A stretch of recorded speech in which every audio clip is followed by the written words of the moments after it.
Hi viewers, welcome to our channel. ప్రస్తుతం మనతో పాటు దాము బాలాజీ గారు సీనియర్ జర్నలిస్ట్ ఉన్నారు. వాటితో ఒకసారి మాట్లాడదాం. నమస్కారం సార్. నమస్తే. సార్, పుష్ప 2 మూవీ ఇంకా రిలీజ్ కి ఇంకొక 1 వీక్ ఆర్ 10 డేస్ టైం ఉంది సార్. అయితే ఈ లోపల ఈ సినిమాకి సంబంధించి మూవీని లీక్ చేసే ప్రయత్నాలు జరుగుతున్నాయని చెప్పేసి వార్తలు వైరల్ అవుతున్నాయి సార్. అందుకు సంబంధించిన ఆడియో కూడా లీక్ అయిందని కూడా చెప్తున్నారు. ఇది మెగా ఫ్యాన్స్ కుట్ర అని చెప్పేసి అల్లు అర్జున్ గారి అభిమానులు ఫీల్ అవుతున్నారు. ఒక ట్విట్టర్ వార్ అయితే జరుగుతుంది సార్ మెగా ఫ్యాన్స్ కి, అల్లు ఫ్యాన్స్ కి.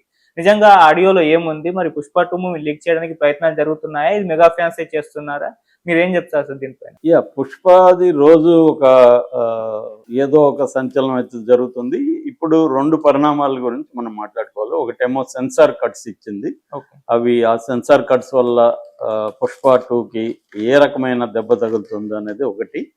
రెండోదేమో లీక్, పుష్ప 2ని లీక్ చేయాలనే కుట్ర జరుగుతుంది. అది పవన్ కళ్యాణ్ ఫ్యాన్స్ చేస్తున్నారు అని ఒక వీడియో లీక్ అయింది. ఆ వీడియోని కొన్ని ఛానల్స్ అది పనిగా వైరల్ గా చేశాయి.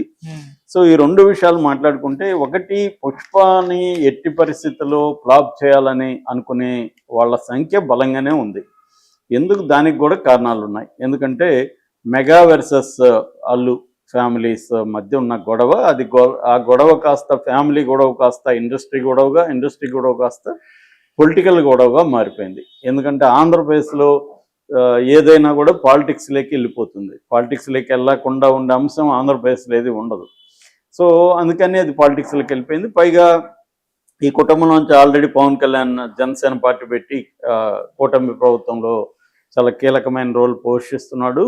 ఈయనేమో అల్లు అర్జున్ ఏమో వైసీపీలో ఉండే ఎంపీకి వెళ్ళి మద్దతు ప్రకటించాడు. ఆయన పిలవలేదు కూడా, ఆయనే షాక్ అయ్యాడు ఈయన వెళ్తే. కానీ తను మరి 300 కిలోమీటర్ల రోడ్డు మార్గంలో ప్రయాణించి నంద్యాలకు వెళ్ళి అక్కడ పోనరాని 300 అక్కడ ఆయన పరామర్శించి ఆయనకు మద్దతు తెలిపొచ్చాడు. నాకు ఫ్రెండ్ కాబట్టి నేను చేస్తున్నాను అన్నాడు. కానీ అది ఏం చేసినా ఆయనకి తెలుసు కాన్సిక్వెన్సెస్. అల్లు అర్జున్కి తెలియక కాదు. నేను ఎలా చేస్తే, నేనేం చెప్పినా కూడా ఎలా వెళ్తుందో తెలుసు ఆయన. అయినా కూడా ఆయన వెళ్ళాడంటే ఎక్కడో అతనికి వ్యతిరేకత ఉంది. ఒక పక్కేమో అల్లు అరవింద్ ఏమో పిఠాపురం వెళ్ళాడు, అల్లు అర్జున్ ఏమో ఇటు వెళ్ళాడు. అంటే అల్లు అరవింద్ మాట కూడా అల్లు అర్జున్ వినట్లేదన్న వార్తలు కూడా వచ్చాయి. అల్లు అరవింద్ ఏంటంటే పాతకాలపు మనిషి. ఆయనకి ఎంతో ఓపిక ఉంది, అనేక క్రైసిస్ని డీల్ చేసిన వ్యక్తి. కాబట్టి ఆయన ఏంటంటే ఏదైనా విభేదాలు ఉన్నప్పుడు దాన్ని ఎట్లా పరిష్కరించుకోవాలి, వాటిని మనం పెంచకుండా ఎలా ఉండాలి, ఇట్లాంటివే ఉంటాయి. కానీ అల్లు అర్జున్ ఉడికి రక్తం కావచ్చు, లేకపోతే ఆయన ఏ విషయంలో హర్ట్ అయ్యాడో మనకు తెలియదు.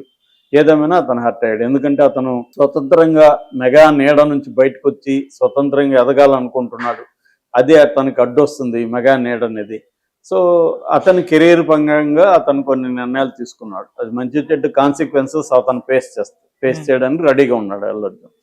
సో అతనేమీ అమాయకుడు కాదు. అతను అన్ని విషయాలు ఆలోచించి ఇప్పుడు 2 వైపులా ముందుకెళ్ళినా సమస్యలు, వెనక్కి సమస్యలు అనుకున్నప్పుడు ఏది ఇంపార్టెంట్ అని డిసైడ్ చేసుకుంటారు చాలా మంది. మెగా నీడలో ఉండాలా, మెగా నీడ నుంచి బయటికి వెళ్ళి వచ్చే సమస్యలను ఫేస్ చేసుకుని ముందుకెళ్ళాలా.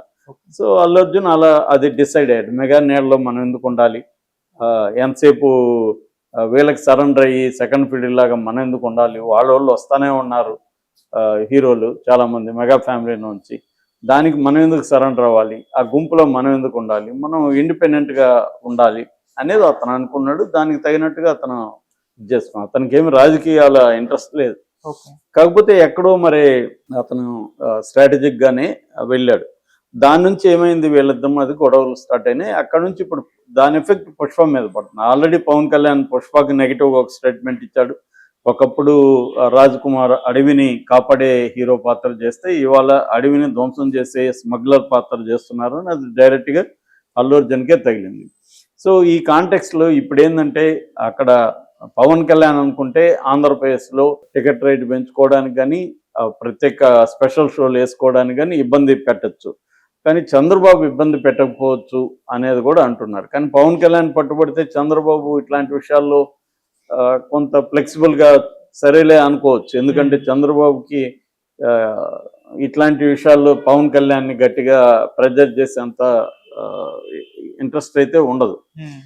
కానీ మరి పవన్ కళ్యాణ్ దీనికి అసలు యాక్చువల్గా pre release function Pawan Kalyan వస్తాడని ఒక వార్త ఉంది, లేదు చిరంజీవి వస్తాడని ఉంది. అది కూడా రేపు తేలిపోతుంది. ఎందుకంటే ఈరోజు ముంబైలో ప్రెస్ మీట్ ఉంది మ్యారియట్ హోటల్లో. సో రేపు చిత్తూరులో ప్రీ రిలీజ్ ఫంక్షన్ ఉందని చెప్తున్నారు. రేపు కానీ ఉంటే మాత్రం దానికి వస్తారా రాదా అనేది ఇప్పటివరకైతే కన్ఫర్మేషన్ లేదు. వచ్చే సూచనలు అయితే ఏమి కనిపించలేదు, కానీ వస్తాడనే వార్త అయితే ఒకటి వైరల్ అవుతుంది.